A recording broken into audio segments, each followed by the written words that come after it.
Começa agora pela Rádio Rio de Janeiro, Momentos São Joana de Ângeles. Um programa que trará a você as lições da espiritualidade. Produção e apresentação, Maria de Fátima Miranda. Amigos ouvintes da Rádio Rio de Janeiro, que Jesus nos conduza. Estamos de volta para o nosso encontro semanal estudando a obra da Joana de Ângeles, no programa Momentos com Joana. Estamos estudando o livro Plenitude e hoje tem mais 3 anjinhos aqui. Eduardo Araújo, muita paz a todos. Regina Célia. Renato Souza. Isto, e o Clever ali dando suporte, né? Sem ele, nada de programa. Olha só, nós estamos estudando o capítulo 8 do livro Plenitude. Deixa eu ver o título do capítulo. Caminhos para a Saúde. E hoje nós vamos iniciar no parágrafo 96. Quem gostaria de fazer essa primeira leitura? Como vocês veem, já está no finalzinho do capítulo, tá? Então vamos lá, vamos iniciar aqui. O Espírito Joana de Ângeles diz o seguinte: pensar retamente faculta harmonia psicológica e sintonia com os benfeitores da humanidade, em cuja convivência psíquica se aurem energias benéficas, propiciadoras de saúde, que vão atuar nas causas dos sofrimentos, alterando-lhes a vigência e os efeitos. E aí nós lembramos que no programa passado, né, a gente estava aqui com a Aloysio Guigino, e nós falamos bastante, né, que a Joana vinha comentando, sobre a questão do poder do pensamento, tanto para o bem quanto para o mal. Né? E nós conversamos sobre a questão de que mesmo doenças como câncer e outras, elas podem ser atenuadas ou agravadas de acordo com os nossos pensamentos. E aqui Joana já reinicia a nossa conversa no programa de hoje, mais uma vez colocando a questão do pensamento como algo fundamental para se aurir energias benéficas que vão propiciar a saúde. Conversávamos lá no último programa, né, que muitos pacientes chegam para mim no consultório e falam assim: Eduardo, eu nunca estou com saúde, eu estou sempre doente, uma hora é uma coisa, outra hora é outra coisa. E aí você vai parar para observar, né, e a maneira como a pessoa se comporta, como ela vive, e geralmente são pessoas que têm uma tendência a terem pensamentos mais negativos, são pessoas pessimistas e que sempre têm um olhar não bom sobre os acontecimentos da vida. A pessoa sempre está destacando o lado ruim dos acontecimentos. E aí, querendo ou não tem como negar o que Joana diz aqui. A tendência é essa pessoa estar envolvida por uma energia mais pesada, ela afetar as próprias células, né, a multiplicação celular dela, porque a energia negativa vai atuar, né, na mutação celular, favorecendo diversos tipos de doença. Essa energia vai afetar o sistema imunológico, então deixa você sujeito a diversos tipos de vírus e bactérias. Sim. Por outro lado, a pessoa mais otimista, a pessoa que tem uma fé, a pessoa que busca o lado espiritual, que se engaja nos trabalhos de caridade, ela cria uma energia protetora que, mesmo diante das dificuldades naturais da vida, das doenças, dos reveses, ela se mantém de pé. Aí, Regina Célia, a gente vê a diferença, né, para cada um de nós, né? Como diz Joana aqui, pensar retamente. Hoje, se a gente pensa retamente, o resultado é um. Se a gente pensa de uma forma não adequada, o resultado inevitavelmente não será bom. É verdade. Aliás, é uma das maiores verdades que eu já ouvi ultimamente, é essa aí que a Joana coloca para nós. Porque, na verdade, os pensamentos acabam nos dirigindo. Então, nós nos dirigimos para um lado ou para o outro de acordo com o nosso pensar. E, realmente, o trabalho no bem, a caridade, nos leva sempre puxando para o lado positivo, que ainda que a gente passe por reveses na vida, esse lado vai sempre nos sustentar. Sim. O imediatismo atrapalha muito, não é? Eu quero resolver tudo hoje, agora, nesse minuto, para ontem, né? E tudo mais. E isso atrapalha, com certeza, porque o pensamento fica muito carregado, viciado naquilo. Então, se você olha para o mundo, se você olha para o universo e diz assim, poxa, amanhã é outro dia, não é? e vem um dia novinho em folha para você tentar novamente ou para você dar continuidade àquilo que você vinha fazendo. Essa aí já é uma forma de você trabalhar o seu pensamento. Né? Então me recordo que minha mãe sempre dizia isso. Quando a gente estava nos momentos difíceis, né? E momentos difíceis não faltaram, não é? Ela dizia assim, amanhã é outro dia, senta aqui, vamos. Mulheres sábias. Sim, senta aqui, vamos. Né? Chegaram numa época própria para um objetivo concreto. Exato, né? Vamos fazer a nossa refeição, vamos assistir nosso programa de TV. Amanhã é outro dia, meu filho, amanhã é outro dia. Lembrei do Chico, quando diz que todo dia Deus nos oferece uma página em branco para que a gente escreva aquele dia. Então, depende de nós escrever naquela página o nosso dia. Sim, muito embora ela tivesse lá seus momentos, né, de luta, de luta, não é? E, nossa, de que ela viu, acho, tá saindo aqui por entre os dedos o controle, não é? Porque é normal para cada um, né? Mas ela esse é o objetivo da encarnação, né? Exato, ela tinha essa coisa de, olha, amanhã é outro dia, vamos em frente. Porque as lutas de cada um, né? São as lutas de cada um, é a vida de cada um. E quando você olha assim, quando você para e faz uma reflexão, né, diz assim, meu Deus, olha tudo que eu já passei. Olha todas as dificuldades que eu já superei, não é? Então, vamos em frente, o que vier, poxa, tá tranquilo. Não ficar preso na dificuldade. Exato. Ninguém está aqui pedindo, né, que o ouvinte, né, seja alienado. Quando a gente está triste, é normal a tristeza momentânea, com uma situação, um revés na vida, um problema financeiro, uma decepção, um problema de saúde. Ninguém vai ficar rindo né, se as coisas não estão fáceis, né? Mas é uma coisa momentânea. A pessoa que é mais otimista, ela mesmo diante da dor, da dificuldade, ela vai procurar manter um pensamento de confiança em Deus. Tem aquele primeiro abalo, né? Imagina, você vai no médico, o médico chega para você e fala, você tá com câncer. Quem é que vai sair dali rindo? Ninguém. Ai, que bom. Só se já tiver totalmente, né, unificado no objetivo. Tem que estar muito num patamar espiritual que não é o nosso. Né? Não é o nosso. Então a gente sai abalado, a gente sai um pouco entristecido, mas se a gente tem um conhecimento e uma firmeza naquilo que acredita, logo depois a gente vai fazer a nossa oração, vamos entregar nas mãos de Deus e seguir em frente. O primeiro impacto é mais difícil. Mas passada essa primeira, como disse aí a mãe do Renato, amanhã, um outro dia, você já acorda um pouco mais fortalecido, e pensamento tem um socorro otimista. Do sono durante o sono, né? Sim. Agora, tem que estar em sintonia, que foi o que nós conversamos no programa passado, né, com o Aloísio.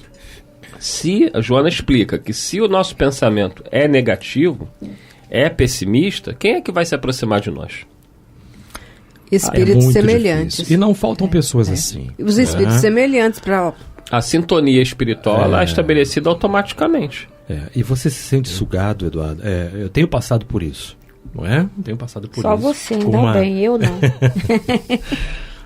Tá com lição nova na área? Por isso que eu falei, olha, não faltam exemplos. Tá com lição nova ou abriram a temporada de caça, Renato? Não. É aquele, né, o idoso que já tinha pensamentos difíceis e tudo mais, enfim. Então, tudo é assim. E você se sente sugado. Né? Chega momentos que eu tenho que ir para debaixo do chuveiro. A convivência com pessoas. Fazer um Pai Nosso. Isso que o Renato está falando é importante, porque às vezes o pensamento negativo não é nosso. Sim. Mas a gente é obrigado pelas circunstâncias da vida a conviver com pessoas negativas e pessimistas. Sim. E aí? Como se blindar, Maria de Fátima Miranda? Olha, não é fácil não, mas eu fico refletindo assim. A tristeza, quando ela bate, realmente, o imediato é a oração. Sim. Entendeu? Eu não lembro, assim, de momentos da minha vida que eu não tenha buscado a oração, porque foi um condicionamento desde a infância.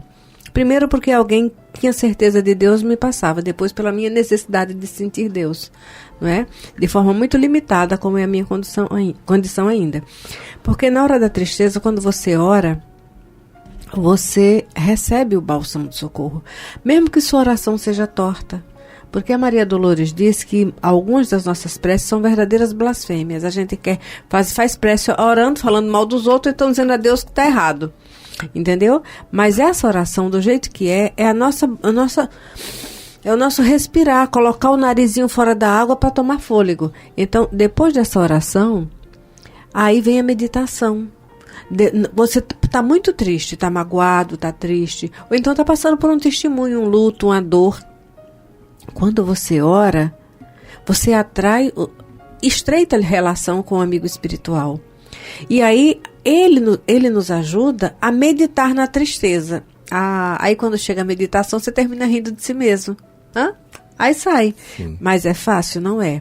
Torna-se mais difícil quando você está numa ambiência onde tudo concorre para o depressivo, para a sobrecarga. Então você tem que fazer um exercício mental muito bom, muito grande, através do bem, do bom e do belo. A boa música, a boa leitura, a boa palavra.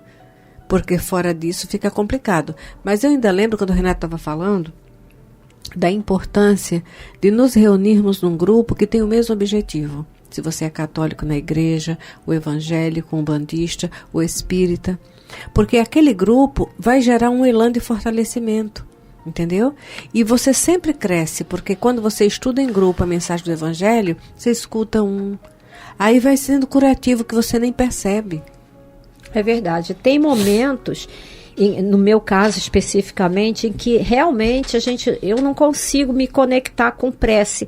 Para mim, a melhor prece nesses momentos é a caridade, é ajudar, o auxílio ao próximo. Essa é, para mim, em determinados momentos, a melhor prece. É a que faz eu me achegar mais perto de Deus. Porque a mente está tão confusa, está tão perturbada, que você, auxiliando o próximo, naquele momento você consegue sair daquela sintonia. Você se afasta de você um pouco. É importante, porque se você não consegue trazer o templo até você, e aí, não importa qual é o templo, seja qual for o templo, né? Vá ao templo.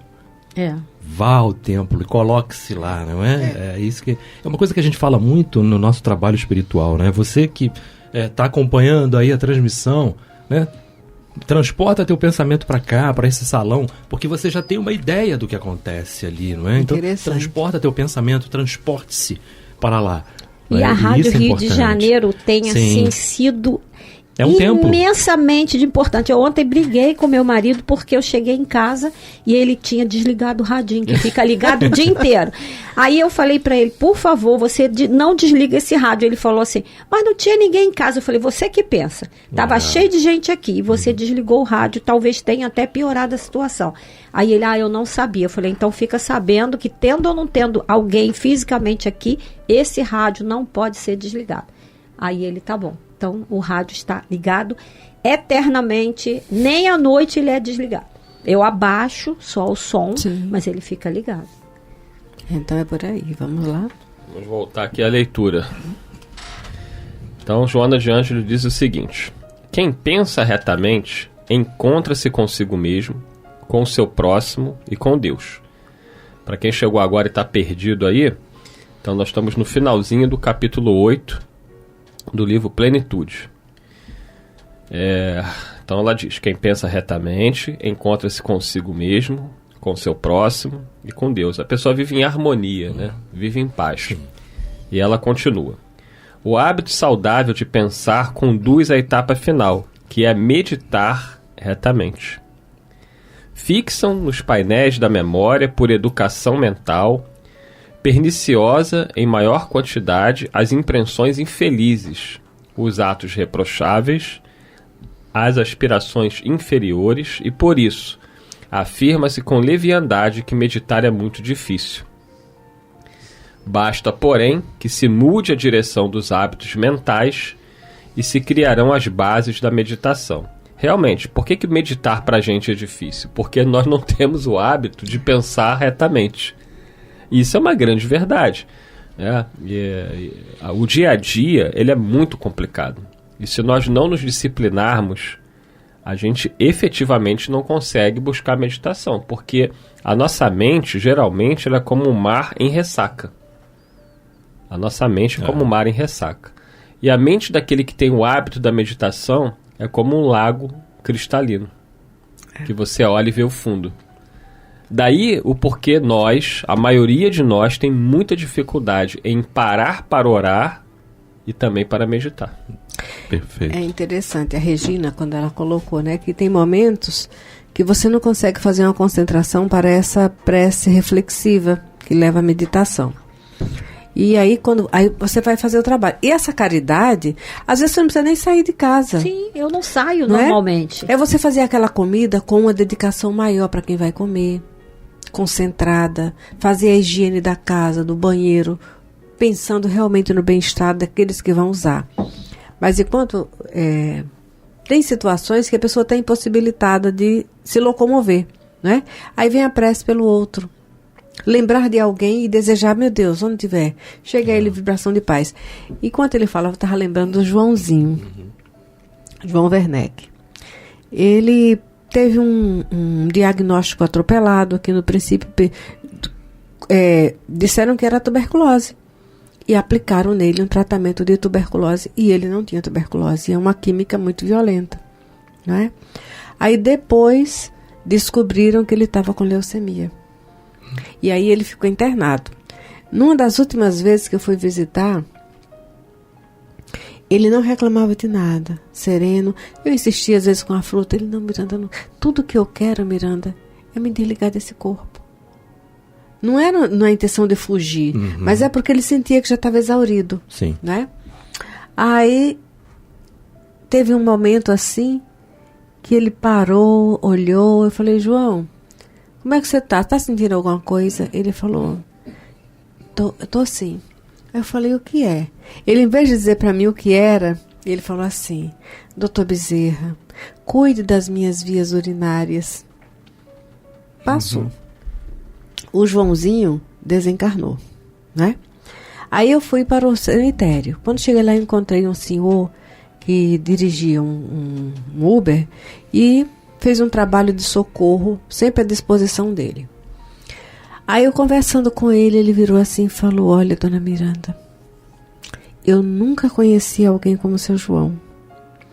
A senhora sabe que eu fui visitá-lo, quando eu consegui chegar para visitá-lo, que eu cheguei próximo ao leito dele, olhei preocupado, querendo saber como é que ele estava. Ele já olhou para mim assim, seu Júnior, como é que está a sua mãezinha? Ele não me deu tempo de querer saber do bem-estar ou mal-estar dele. Ele já estava preocupado. E numa reunião mediúnica, um determinado espírito falou assim, aquele nosso amigo está bem. Vocês sabem? Ele está lá naquele hospital. Mas tão logo ele adormece, ele faz atendimento lá dentro. Tá vendo? Entendeu? E tinha um paciente do lado dele que ele conversava, dando palavra de bom ânimo ao paciente. Então eu fiquei lembrando da palavra da Regina, porque o ouvinte pode dizer, mas eu estou numa situação que eu não tenho nem como fazer nada. Então, em último lugar, a prece. E o desejo sincero de que em torno de você o alívio chegue. Porque a melhor maneira, e isso eu aprendi no Bezerra de Menezes, não é?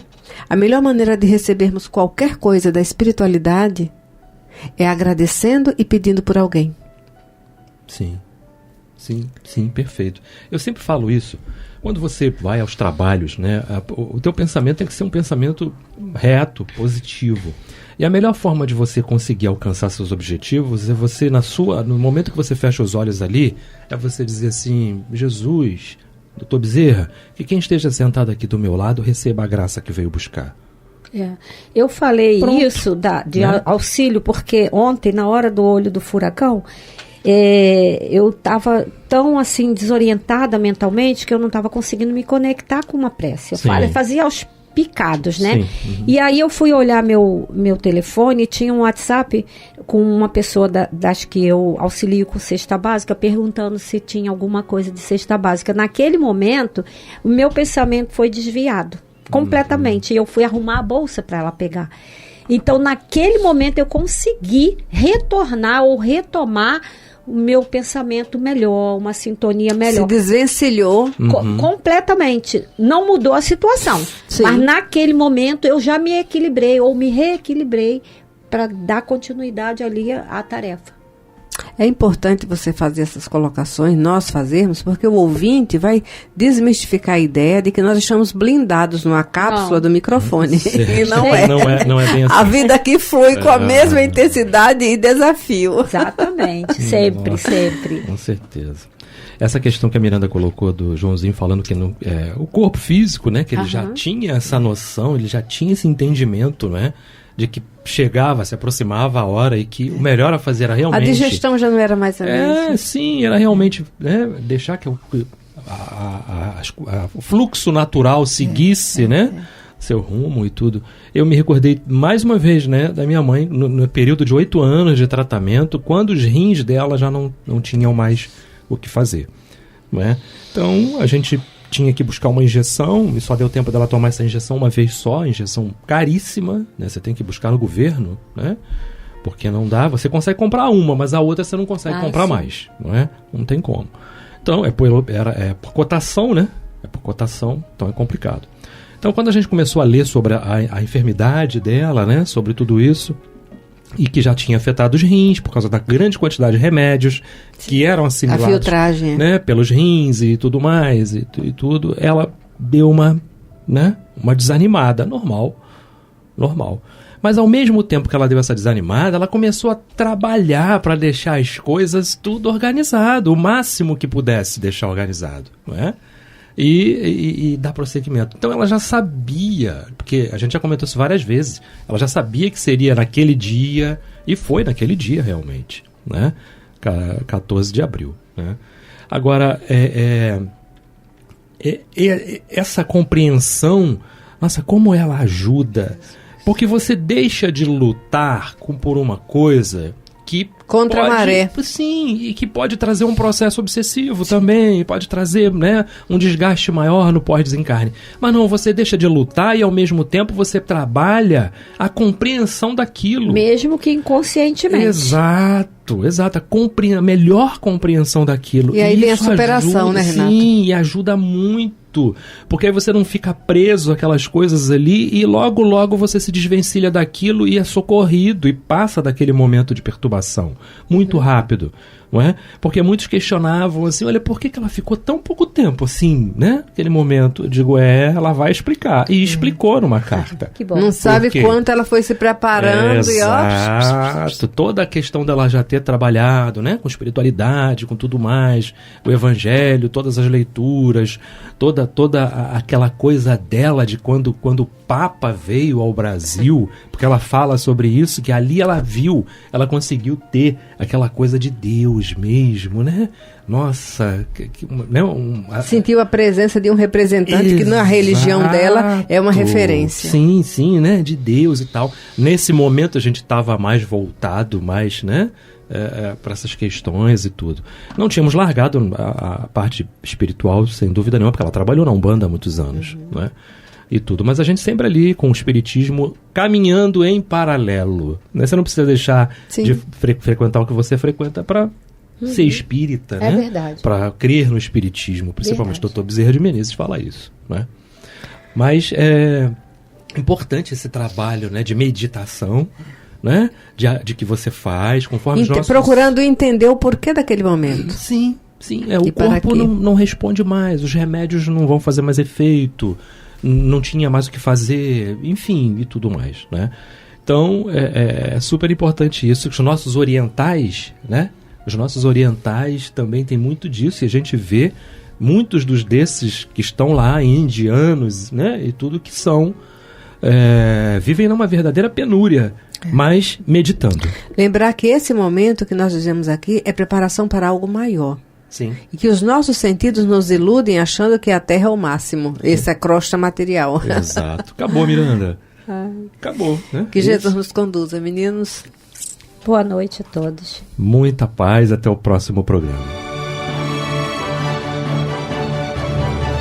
A Rádio Rio de Janeiro apresentou Momentos com Joana de Ângeles, um encontro com as lições da espiritualidade. Produção e apresentação, Maria de Fátima Miranda.